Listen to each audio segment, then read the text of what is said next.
Abel, the first martyr. The word martyr signifies witness and is particularly used in reference to those who witness to the Lord's cause faithfully at the cost of suffering or death. Abel has the distinction of being God's first martyr.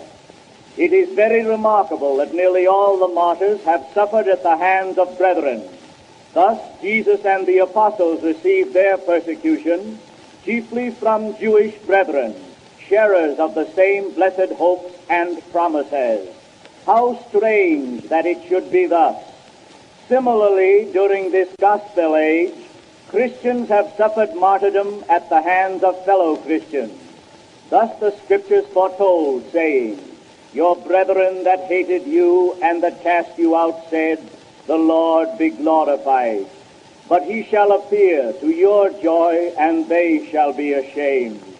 Every martyr, in proportion to his faithfulness, will ultimately receive a crown of life, while all persecutors will ultimately be ashamed.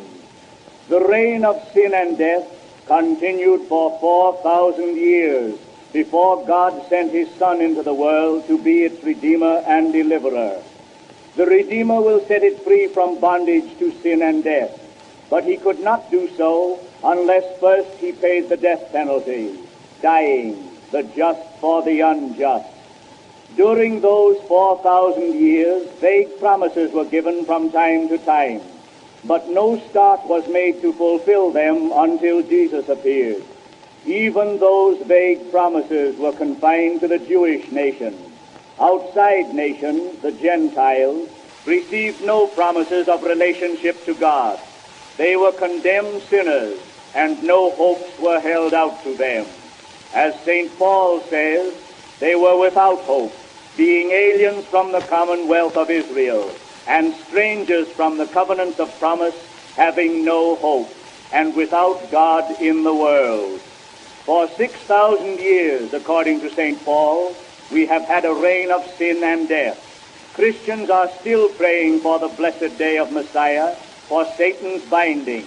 Then blessings will displace sin, sorrow, and death.